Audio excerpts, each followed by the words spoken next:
Okay, so I've just signed up a new advanced client to my advanced coaching package, and I thought I'd do something a little bit different this time, which is to talk you through the process of how we signed up, what went on, and specifically how we signed up for coaching through this virtual world while COVID is going on and while we're having to abide by social distancing guidelines. So um, this guy got in contact with me through a referral from another client, and he rang me a couple of days ago just to say, look, I've been recommended to you.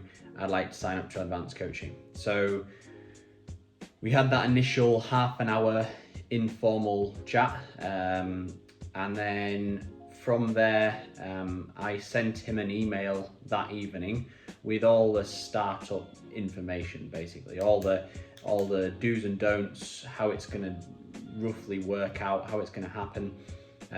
Link to Training Peaks, so he could link up with me on Training Peaks. I could see all his previous training data and things like that. There was also a questionnaire attached to that email, some forms to fill out, some health questionnaires, some lifestyle questionnaires. I'm just reading through the questionnaire that I send him now. That questionnaire asks questions like things about his life stresses, things to consider such as his work hours, if there's any days in the week that he absolutely can't train. So for example, if there's a day in the week where him and his wife plan something to do after work where his training time is not available, his quality of sleep, his typical long ride durations, and any specific things I need to consider, any strengths and weaknesses. He's filled out that form, and he's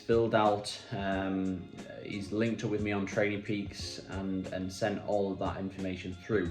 And now we're at the stage now where I've got that information, and I'm reading through it. So I spend half an hour maybe looking back at his old training data. So his old training files, what his body is accustomed to doing, because that's the first thing we need to know. What is his body used to doing currently, and how is those sessions affecting his body? So is there certain sessions, I'm trying to link up certain cause and effects. So is there certain sessions which absolutely wipe him out for days? And then I'm trying to ask questions as to why that might be. Is he doing certain efforts in there which he's not very good at? Is it purely the duration of the ride? Is it a certain day of the week where he might not be feeding correctly for the session because he's after a long day at work, whatever it might be? The next thing that I do after analysing all that training data is to look at his questionnaire that he sent me. And then where I'm at now, so reading through that questionnaire, I'm making some little notes on a notepad, just on some follow-up questions. So for example, this client has mentioned that twice a week, on a Tuesday and a Thursday, he does a Zwift race.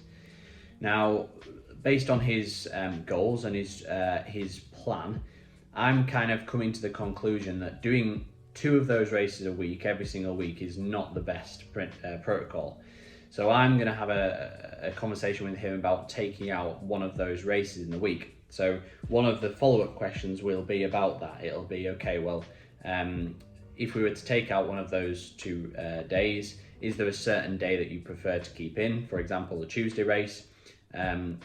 And then just a conversation about, if you'd like to switch to the Thursday one week, make sure it's in your Training Peaks calendar and we can add that in. There's also questions surrounding his occupation stress level, because he's mentioned that his occupation's fairly stressful at times.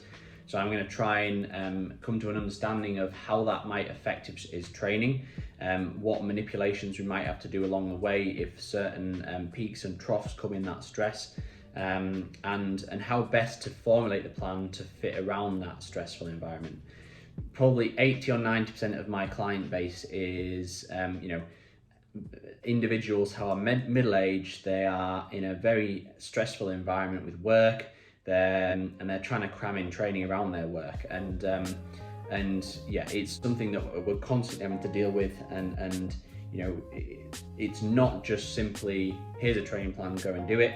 It's how can we fit this training around your work to maximize recovery, maximize performance, and maximize what we get out of it. I'm making a note of these questions. I will then email this client back with these certain questions so that he's got them in writing. And then I'll probably either ring that client and have the conversation with him about those answers to the questions, or if he's busy, I might just ask him to email when it's convenient, email back when it's convenient. Once I've got all that information, there may be some more follow-up questions based on those answers. And then I will start to formulate his training plan. So that's where, this athlete, for example, is starting his first day on Monday. We've got a few days to play with now. I'll start to formulate his training plan based on all of these factors that I've discussed.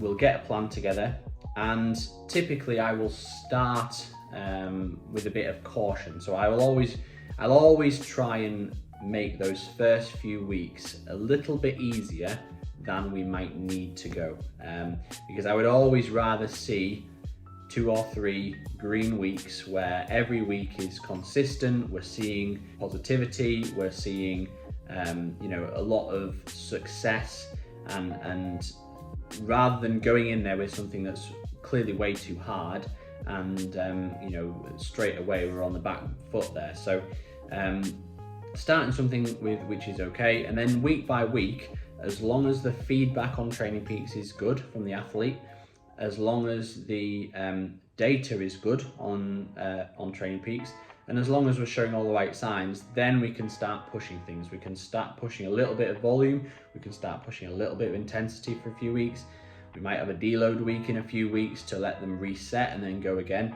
And it's this consistent progression week by week where we're showing performance improvements week by week, which ultimately gets us to where we need to be.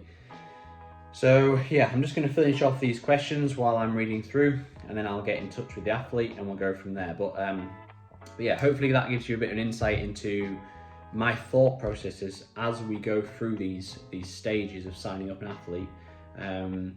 Obviously, normally with the advanced clients, I meet with them face to face, and we try and follow that as closely as we can in these recent times. So I'll often do a Skype call with them, or I'll often do a phone call with them. A lot of people are either off work or working from home, and it's a perfect environment to really push these plans, because especially in uncertain times where we don't necessarily have a long-term plan in our life because of COVID, it's good to have a training plan to stick to, because it provides that anchor in our life where each day we wake up and we know that we have to commit to this. So it's not just waking up and committing to a training session on its own. It's waking up and knowing that your nutrition needs to be right for it. You need to sleep correctly that night, and so on and so forth. And it's this all-encompassing lifestyle of being a high-performing athlete.